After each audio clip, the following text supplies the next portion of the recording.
In a small, quiet town surrounded by forests and rolling hills, there lived a young boy who couldn't speak. He was around 10 years old, with big, curious eyes that seemed to notice everything around him. The boy had been mute since birth, but he had learned to communicate using sign language. His parents, who were often busy with work, had hired a kind and patient nanny to take care of him. The nanny was a middle-aged woman with a warm smile and a gentle demeanor. She had been working with the boy for a few months, and they had developed a close bond. The boy's days were simple and peaceful.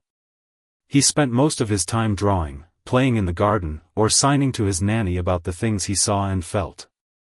He loved nature, and his favorite activity was watching the birds that visited the trees outside his window.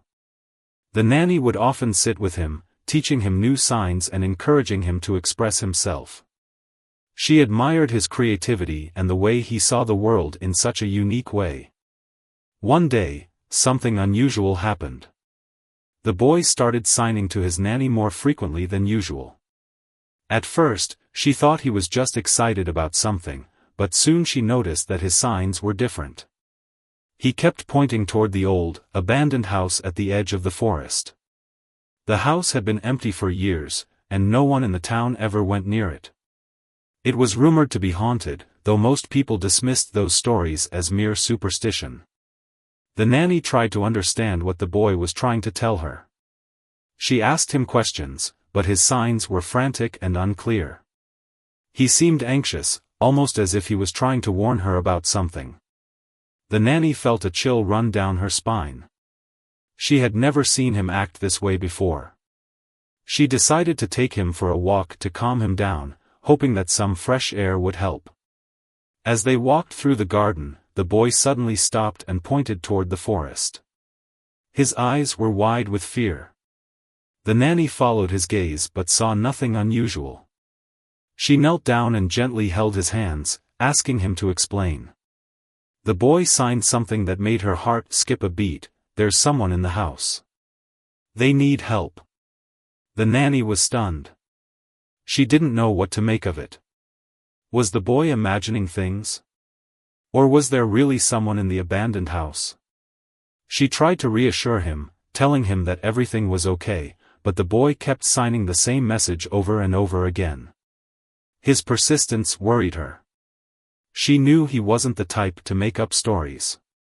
That evening, after putting the boy to bed, the nanny couldn't shake off the feeling that something was wrong. She decided to take a closer look at the abandoned house the next day.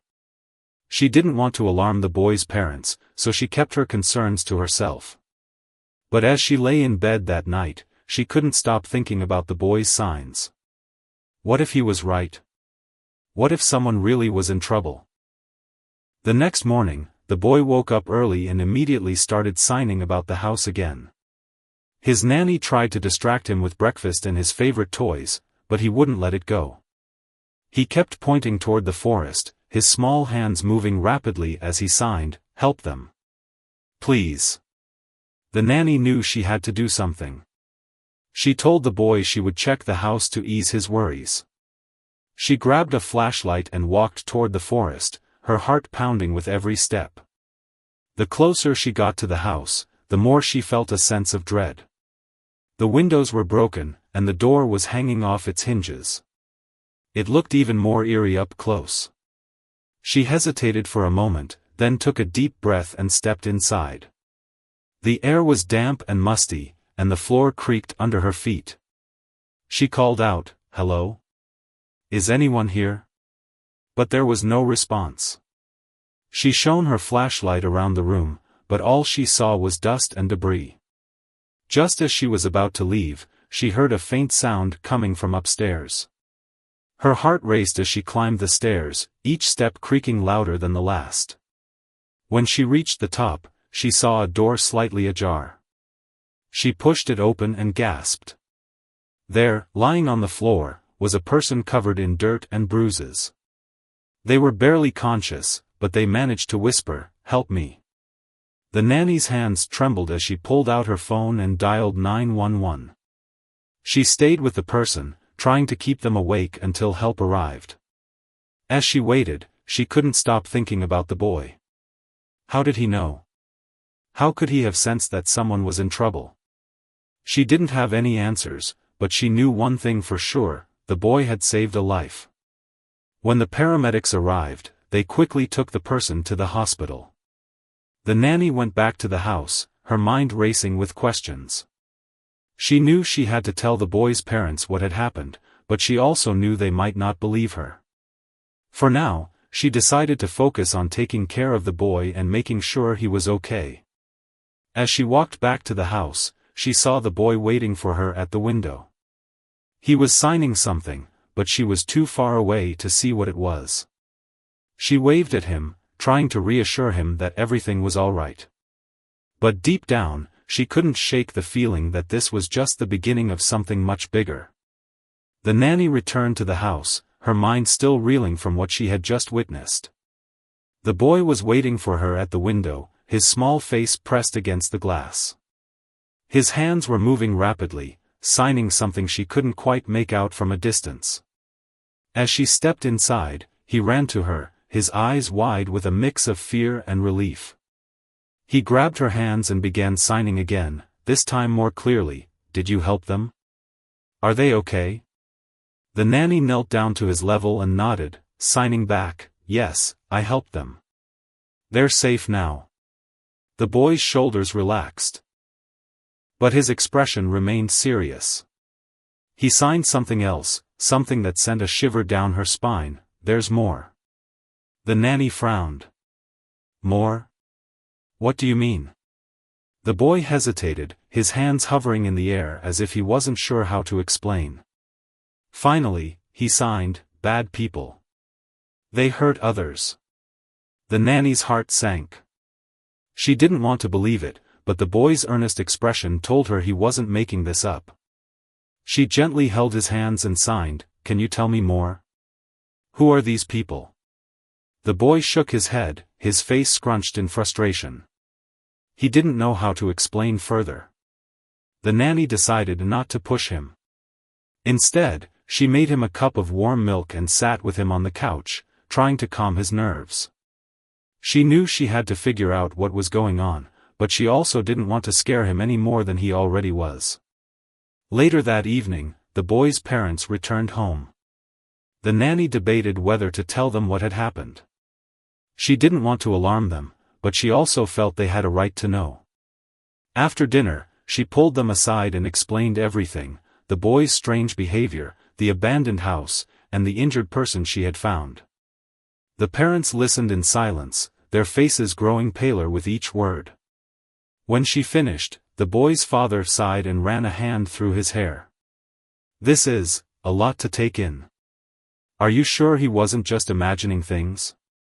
The nanny shook her head. "I found someone in that house. They were hurt, and they needed help. Your son knew about it before I did. I don't know how, but he did." The boy's mother looked worried. "Do you think he's in danger? Should we call the police?" The nanny hesitated. "I already called 911 when I found the person, but I don't know if the police will take this seriously. For now, I think we should keep a close eye on him and see if he tells us anything else." The parents agreed, though they seemed uneasy. The nanny could tell they were struggling to make sense of the situation. She didn't blame them. It was hard to believe that their quiet, gentle son could be connected to something so dark. The next few days passed quietly. The boy seemed calmer, though he still occasionally signed about bad people and the abandoned house. The nanny tried to distract him with games and activities, but she couldn't stop thinking about what he had said. She decided to do some digging on her own. She started by asking around the town about the abandoned house. Most people avoided the topic, saying it was cursed or haunted. But one elderly woman at the local grocery store seemed to know more. "That house has a history," she said, lowering her voice.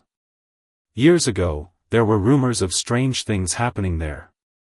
People disappearing, strange noises at night. No one ever proved anything, but folks around here stay away from it." The nanny thanked her and left, her mind racing. Could the boy have somehow tapped into that history? Or was there something more recent going on? She didn't have any answers, but she was determined to find out. One afternoon, while the boy was napping, the nanny decided to visit the abandoned house again. She brought a flashlight and a small notebook, hoping to find some clues. The house looked even more eerie in the daylight, with its broken windows and overgrown yard. She stepped inside, her footsteps echoing in the empty rooms. This time, she searched more carefully. She checked every room, looking for anything that might explain what had happened. In one of the upstairs rooms, she found something that made her blood run cold, a small, dirty blanket and a few empty food wrappers. It looked like someone had been living there recently. As she was about to leave, she noticed something else, a piece of paper tucked under a loose floorboard. She pulled it out and unfolded it.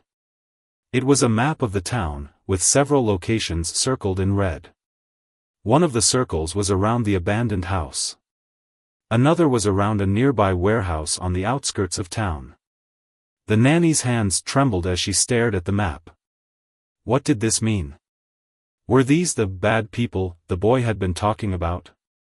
She quickly took a photo of the map with her phone and put it back where she found it. She didn't want anyone to know she had been there. When she returned home, the boy was awake and waiting for her. He looked at her with those big, knowing eyes and signed, "Did you find them?" The nanny hesitated, then signed back, "I found something, but I don't know what it means yet. Can you tell me more about the bad people?" The boy shook his head, his face filled with frustration. He didn't know how to explain. The nanny sighed and hugged him, promising to keep him safe. That night, she couldn't sleep. Her mind was filled with questions and fears. Who were these people? What were they doing in the town? And how did the boy know about them? She knew she couldn't ignore this any longer. She had to find answers, not just for the boy's sake, but for the safety of everyone in the town. The next morning, she decided to visit the warehouse marked on the map. She didn't know what she would find, but she had a sinking feeling it wouldn't be good. As she got ready to leave, the boy tugged on her sleeve and signed, "Be careful." The nanny smiled and signed back, "I will. I promise." But as she drove toward the warehouse, she couldn't shake the feeling that she was walking into something much bigger, and much more dangerous, than she had ever imagined. The warehouse was located on the outskirts of town, surrounded by tall fences and overgrown weeds. It looked like it hadn't been used in years, but the nanny noticed fresh tire tracks in the dirt leading up to the entrance. Her heart pounded as she parked her car a safe distance away and approached on foot. She didn't have a plan, but she knew she had to see what was inside. The main gate was locked, but she found a small gap in the fence where she could squeeze through. The warehouse itself was massive, with rusted metal walls and broken windows. She crept around the side, trying to stay out of sight, until she found a door slightly ajar. Taking a deep breath, she slipped inside. The interior was dimly lit, with only a few flickering lights hanging from the ceiling. The air smelled of oil and something else she couldn't quite place, something sharp and chemical. She moved quietly, her footsteps barely making a sound on the concrete floor.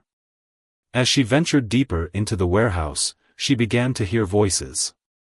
She ducked behind a stack of crates and peeked out. A group of people was gathered near the center of the warehouse, talking in low, urgent tones. They were dressed in dark clothes, and some of them carried tools or equipment she didn't recognize. The nanny's stomach churned as she realized what they were doing. They were packing boxes with strange-looking devices, wrapping them carefully and loading them into a truck parked nearby. She didn't know what the devices were, but something about them felt wrong. They looked homemade, with wires and tubes sticking out at odd angles. She remembered the boy's signs about bad people and felt a chill run down her spine. Were these the people he had been warning her about? As she watched, one of the men pulled out a phone and started speaking in a harsh, commanding tone. "We need to move faster. The shipment has to go out tonight. No mistakes this time. The nanny's mind raced. She needed to get out of there and call the police, but she also wanted to gather as much information as she could. She pulled out her phone and started taking photos, careful to keep her movements slow and silent. Just as she was about to leave, she accidentally kicked a loose bolt on the floor. The sound echoed through the warehouse, and the men froze. One of them turned in her direction, his eyes narrowing. "Did you hear that?" The nanny held her breath, pressing herself against the crates. Her heart was pounding so loudly she was sure they could hear it. The men began walking toward her, their footsteps growing closer.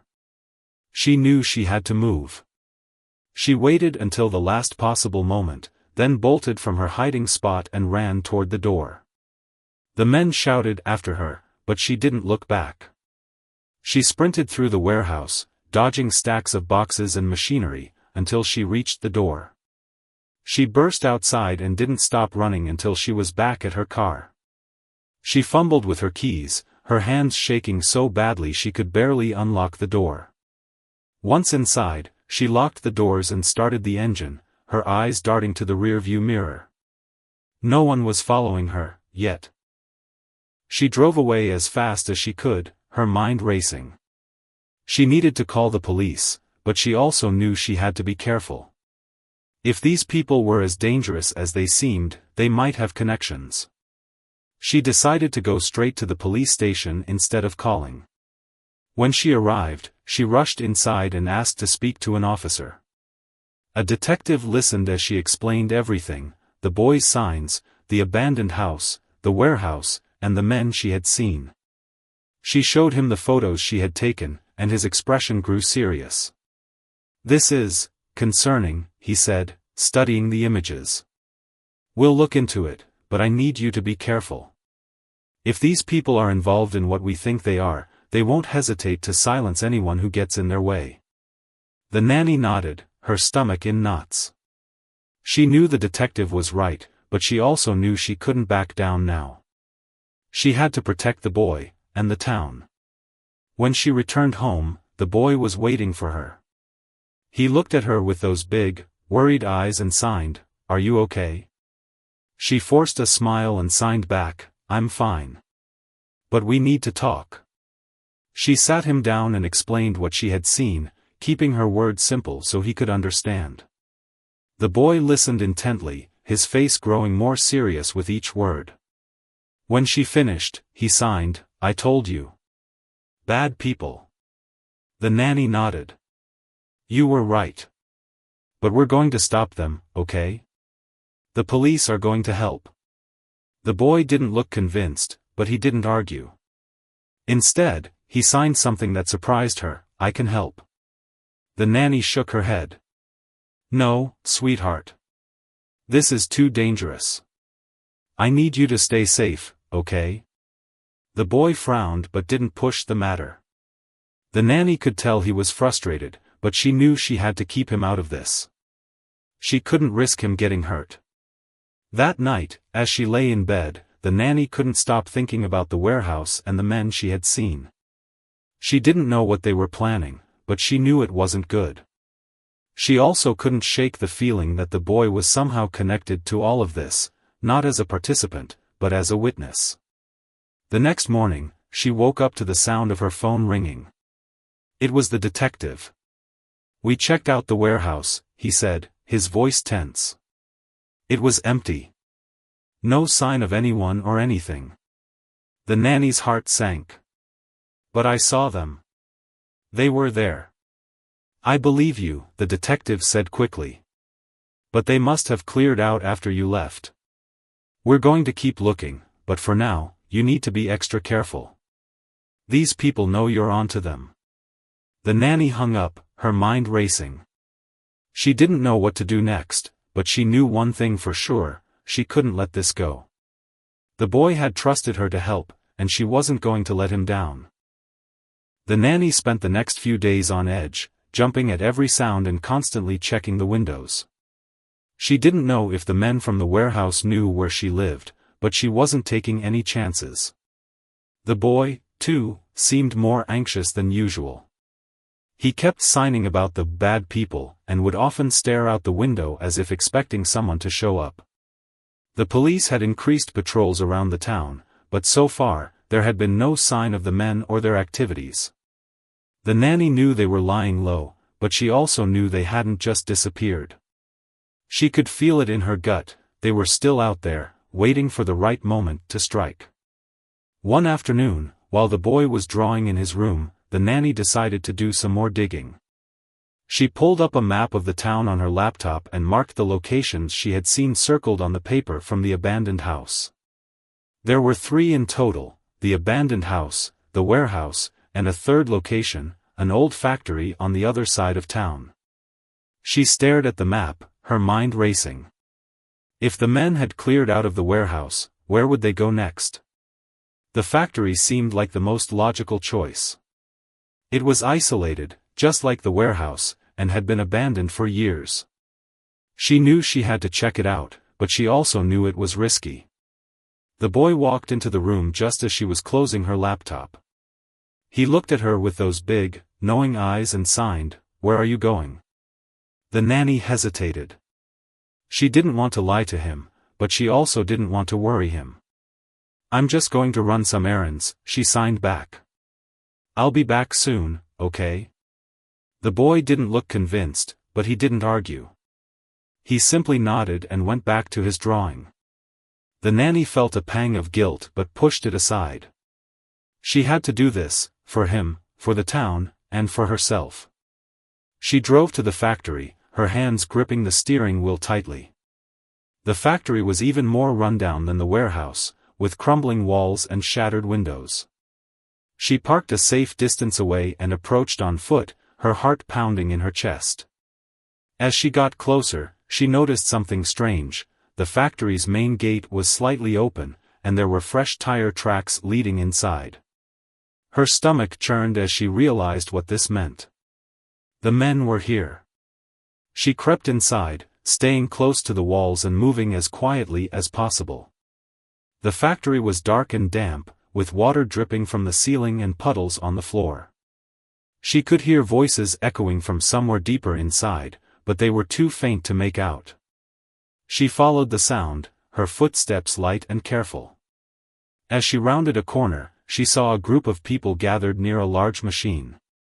They were dressed in the same dark clothes as the men from the warehouse, and they were working quickly, assembling more of the strange devices she had seen before. The nanny's breath caught in her throat. She pulled out her phone and started recording, zooming in on the devices and the men's faces. She knew this could be the evidence the police needed to stop them. Just as she was about to leave, one of the men turned and looked directly at her. Their eyes locked, and for a moment, time seemed to stand still. Then the man shouted, "Hey! Who's there?" The nanny didn't wait to find out what would happen next. She turned and ran, her heart pounding in her ears. The men shouted after her, their footsteps echoing through the factory as they gave chase. She didn't look back, she just ran, dodging debris and leaping over puddles until she reached the door. She burst outside and sprinted to her car, fumbling with her keys as she tried to unlock the door. The men were close behind her, their shouts growing louder. Just as one of them reached for her, she managed to unlock the door and throw herself inside.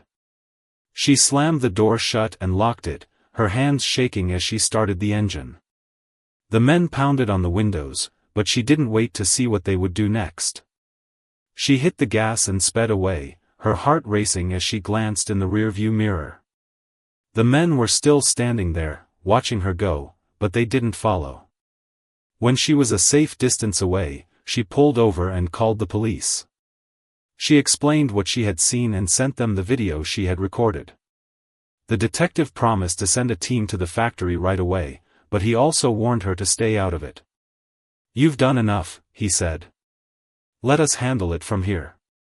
The nanny agreed, but deep down, she knew it wasn't over. These men were dangerous, and they knew she was onto them. She couldn't just sit back and wait for something to happen. When she returned home, the boy was waiting for her. He looked at her with those big, worried eyes and signed, "Are you okay?" She forced a smile and signed back, "I'm fine. But we need to be careful, okay? The bad people are still out there." The boy nodded, his face serious. He signed something that surprised her, "I can help. I know things." The nanny frowned. "What do you mean?" The boy hesitated, then signed, "I see things. In my dreams." The nanny's heart skipped a beat. She didn't know what to make of this, but she also knew the boy had been right about everything so far. She knelt down and signed, "Tell me more." The boy's hands moved slowly as he explained. He had been having dreams about the bad people and the places they went. He didn't know how or why, but he could see things that were happening in real life. The nanny felt a chill run down her spine. She didn't know if the boy's dreams were real or just his imagination, but she couldn't ignore the possibility. If he really could see what these men were doing, he might be the key to stopping them. But she also knew it was too dangerous to involve him any further. She signed, "Thank you for telling me. But I need you to stay safe, okay? Let me handle this." The boy nodded, but he didn't look happy about it. The nanny hugged him tightly, her mind racing with questions and fears.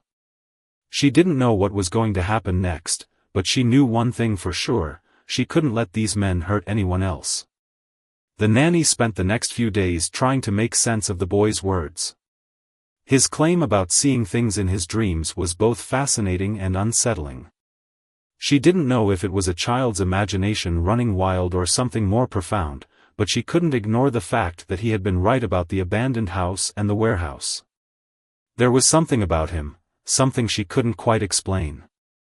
One evening, as they sat together in the living room, the boy suddenly grabbed her hand.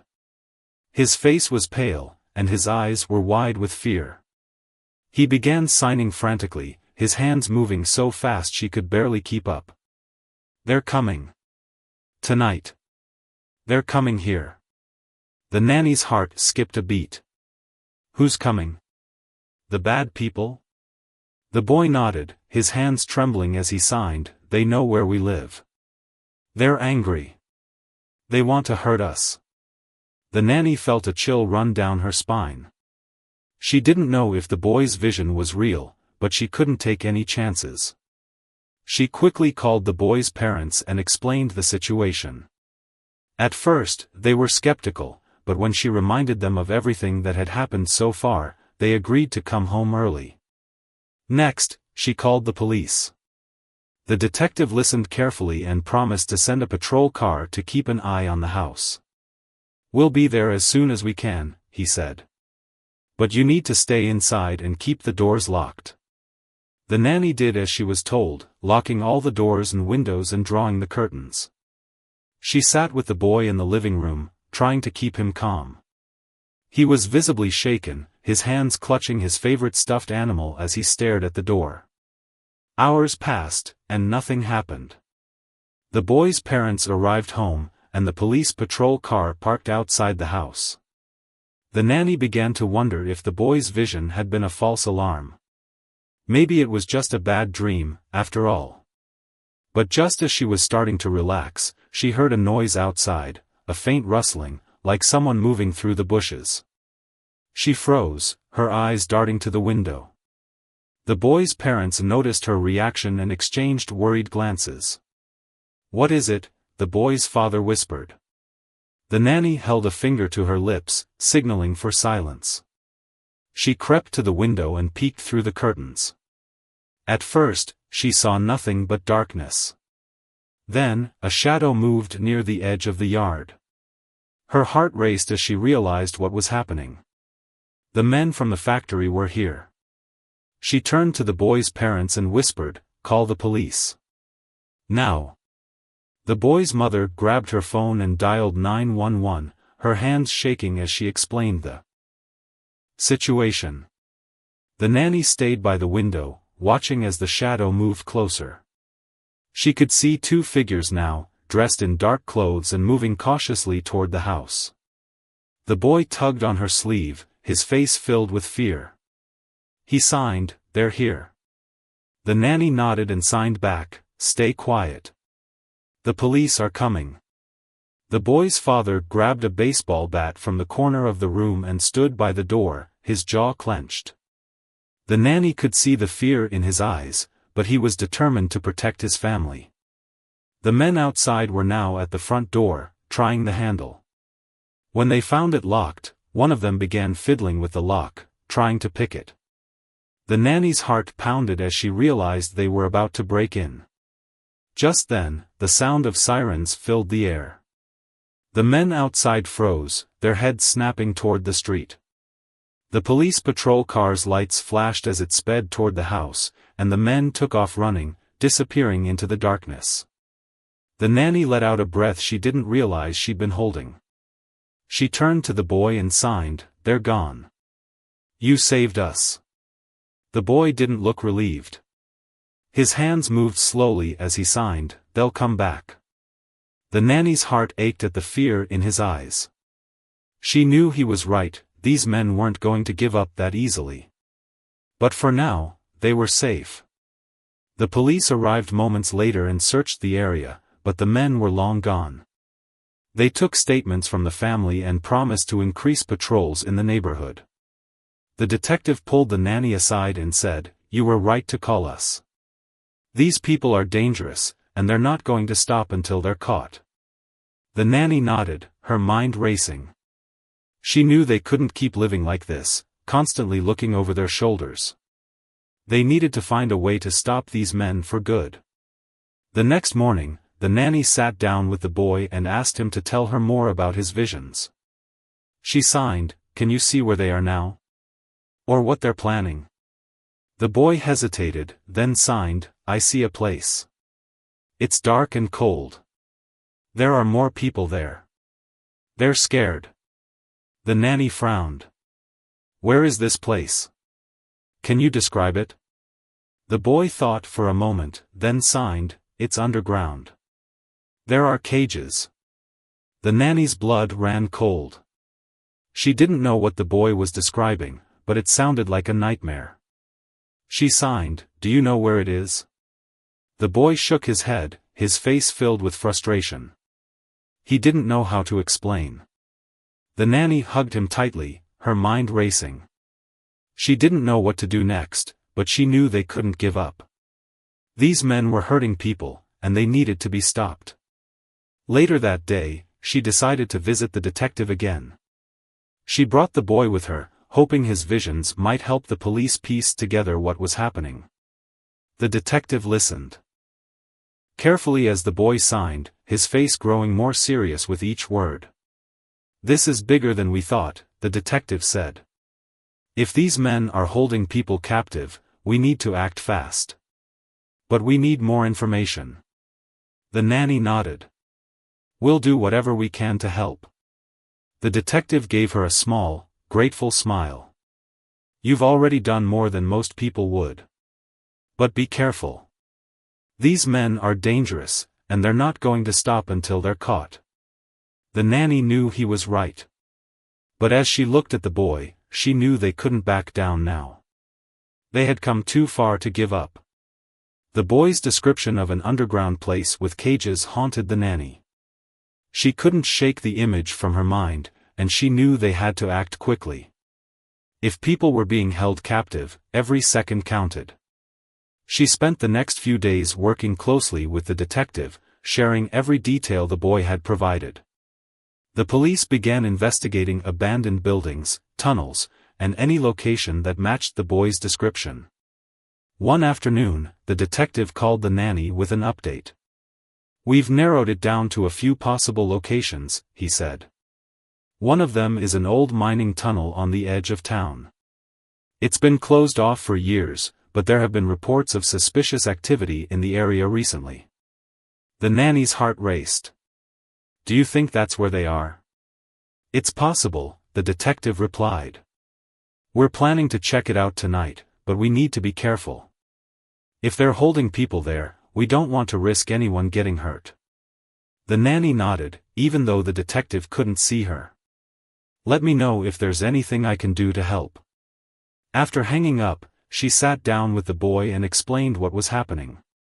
He listened intently, his hands fidgeting with the hem of his shirt. When she finished, he signed, "I want to help." The nanny shook her head. "It's too dangerous. You've already done so much. Let the police handle this now." The boy frowned but didn't argue. He knew she was right, but he also felt frustrated. He wanted to do more. That night, the nanny stayed up late, waiting for news from the detective. She sat by the window, staring out at the dark street. The boy's parents had gone to bed, but she couldn't sleep. Her mind was filled with worry and fear. Around midnight, her phone buzzed. It was the detective. "We found something," he said, his voice tense. "The mining tunnel, it's been modified. There's a hidden entrance, and we've seen movement inside. We're going in, but I wanted to let you know." The nanny's heart pounded. "Be careful," she said. "And let me know as soon as you can." She hung up and sat in silence, her hands trembling. She didn't know what was happening, but she knew it was dangerous. She thought about the boy and his visions. If he was right about this, too, then they were closer than ever to stopping these men. Hours passed with no news. The nanny tried to stay calm, but it was impossible. She kept imagining the worst. What if the police were walking into a trap? What if the men were waiting for them? Finally, just as the first light of dawn began to peek through the curtains, her phone rang again. It was the detective. "We got them," he said, his voice filled with relief. "We found the underground facility. There were people there, captives. We've arrested the men and are getting everyone out safely." The nanny let out a breath she didn't realize she'd been holding. "Thank goodness. Is everyone okay?" "Mostly," the detective said. "Some of the captives are in rough shape, but they're alive. We're taking them to the hospital now." The nanny felt tears prick her eyes. "Thank you," she said. "Thank you for everything." The detective paused, then said, "You should thank the boy. If it weren't for him, we never would have found this place." The nanny nodded, even though the detective couldn't see her. She knew the boy had played a crucial role in all of this, and she was so proud of him. When she hung up, she went to the boy's room. He was still asleep, his face peaceful and innocent. She sat on the edge of his bed and gently shook his shoulder. He woke up slowly, blinking at her in the dim light. She signed, "They found the place. The police stopped the bad people. Everyone is safe now." The boy's eyes widened, and a small smile spread across his face. He signed, "Really?" The nanny nodded, tears streaming down her face. "Really? You did it. You helped save them." The boy sat up and hugged her tightly. She could feel his small body trembling with emotion. For the first time in weeks, she felt a sense of relief. It was over. But as the days passed, the nanny couldn't shake the feeling that something was still off. The boy seemed quieter than usual, and he kept having nightmares. She tried to reassure him, but he would just sign, "It's not over." At first, she thought he was just processing everything that had happened. But then, one night, he woke up screaming, a sound she had never heard him make before. She rushed to his room and found him sitting up in bed, his face pale and his hands shaking. She sat down beside him and signed, "What's wrong? Did you have a bad dream?" The boy nodded, his eyes filled with fear. He signed, "I saw him. The leader. He's still out there."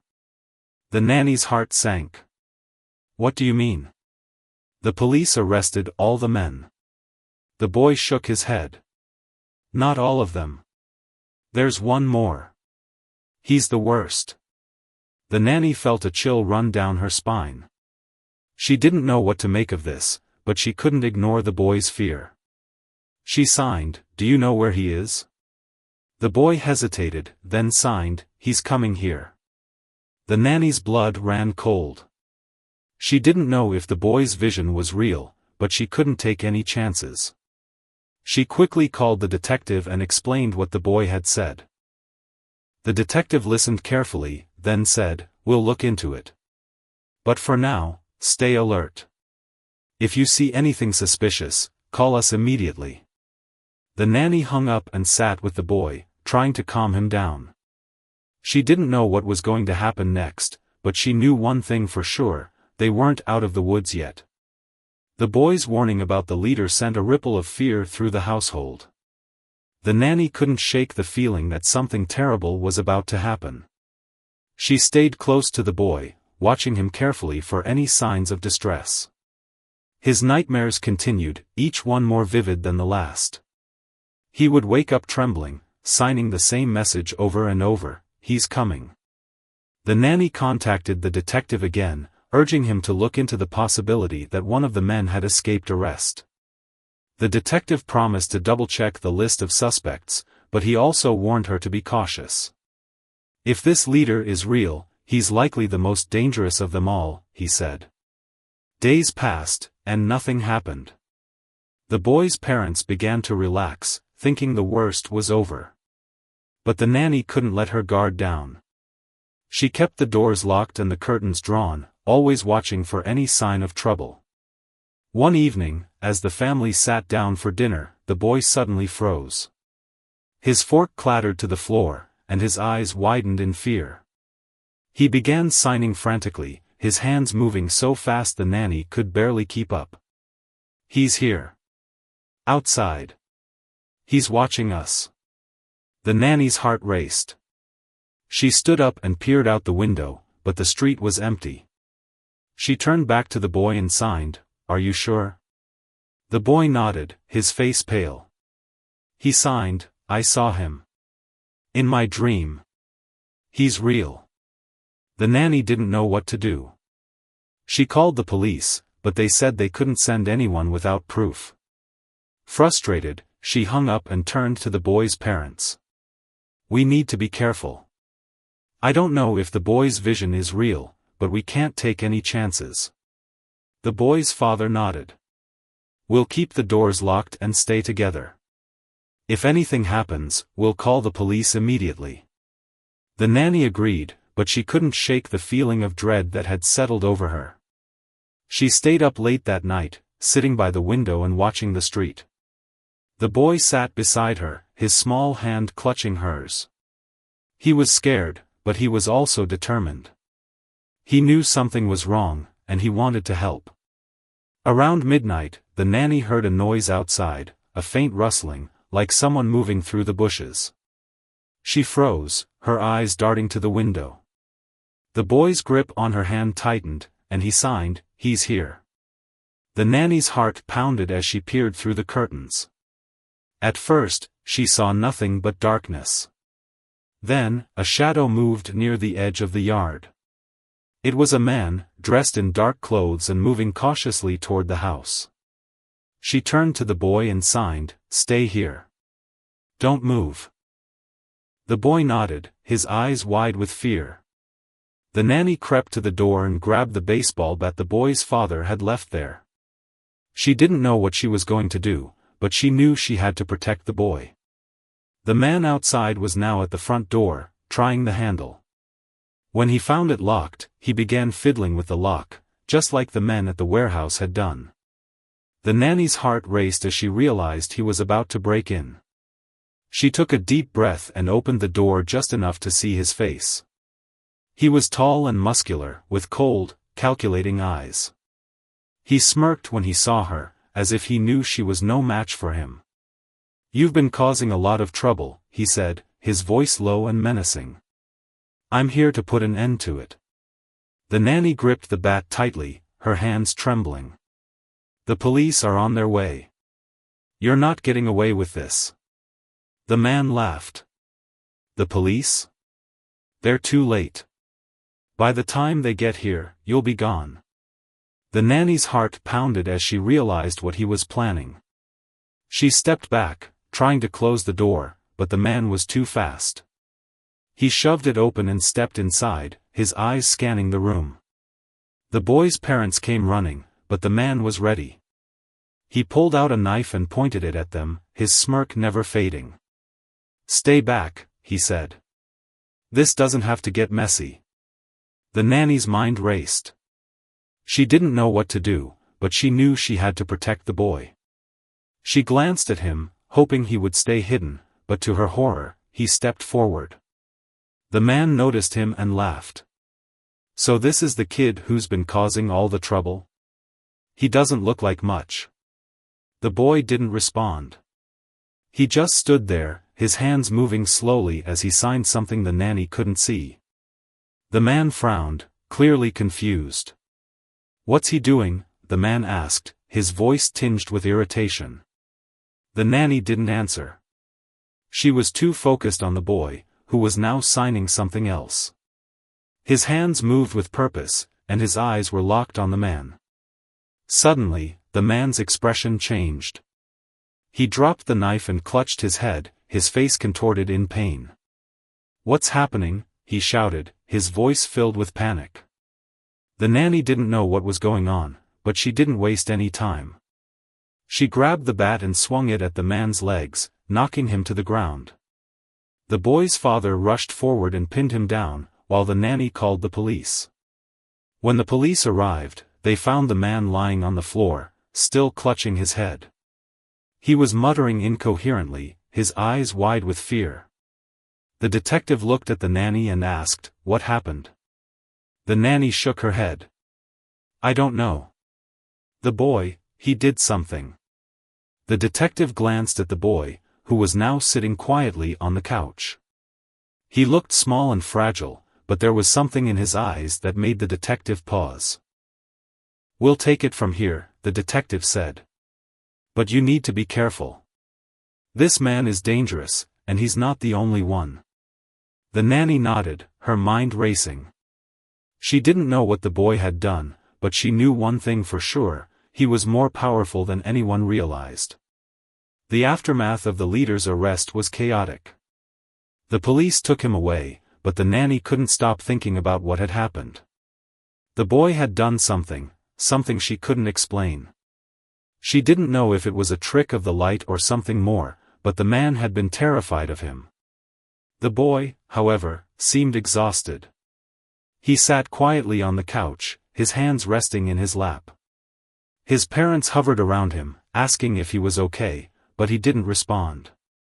He just stared at the floor, his expression blank. The nanny knelt in front of him and signed, "What happened? What did you do?" The boy looked at her, his eyes filled with a mixture of fear and sadness. He signed, "I don't know. I just wanted him to stop." The nanny didn't know what to say. She hugged him tightly, her mind racing with questions. How had he done that? What did it mean? The detective returned later that day with an update. "We've identified the leader," he said. "His name is Victor, and he's been running this operation for years. He's responsible for kidnapping people and forcing them to work in underground facilities. We're still trying to figure out how many people were involved, but this is a major breakthrough." The nanny nodded, but her mind was elsewhere. She couldn't stop thinking about the boy and what he had done. She signed to the detective, "Did Victor say anything about the boy?" The detective hesitated, then said, "He mentioned him. He said the boy was different. That he had some kind of power. But he wouldn't say more than that." The nanny's heart sank. She didn't know what to make of this, but she knew one thing for sure: the boy was special. And that made him a target. Over the next few days, the boy's behavior changed. He became quieter, more withdrawn. He stopped signing about his visions and spent most of his time alone in his room. The nanny tried to talk to him, but he wouldn't open up. One evening, as she sat with him in his room, he suddenly signed, "I'm scared." The nanny's heart ached. She signed back, "Of what?" The boy hesitated, then signed, "Of myself. I don't know what I can do. I don't want to hurt anyone." The nanny hugged him tightly. "You didn't hurt anyone. You saved us. You're a hero. The boy didn't look convinced. He signed, what if I can't control it? What if I hurt someone by accident? The nanny didn't have an answer. She didn't know what the boy was capable of, but she knew she had to help him. She signed, we'll figure it out together. You're not alone. The boy nodded, but his expression remained troubled. The nanny knew this was just the beginning of a long journey. The boy's abilities were a mystery, and they needed to understand them before they could help him. The next day, the nanny contacted a specialist who worked with children with unique abilities.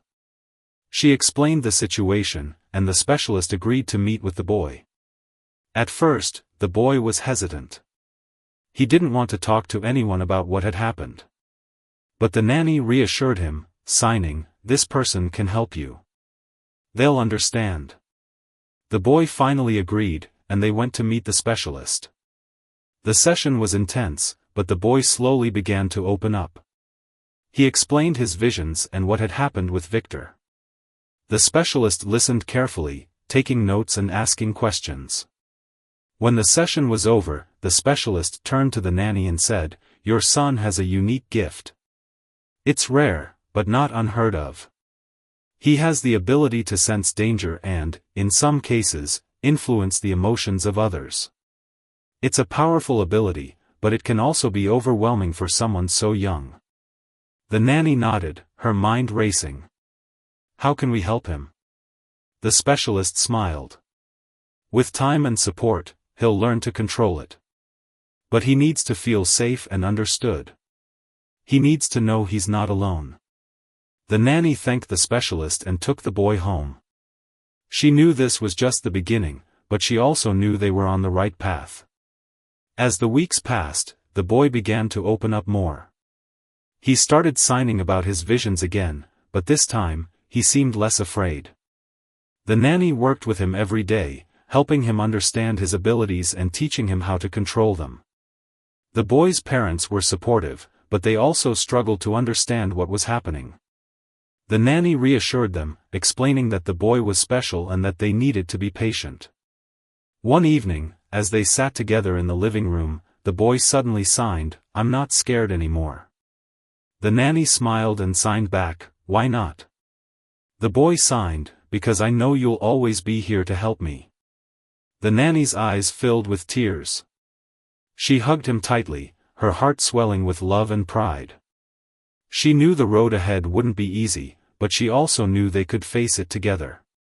The boy's abilities were a gift, but they were also a responsibility.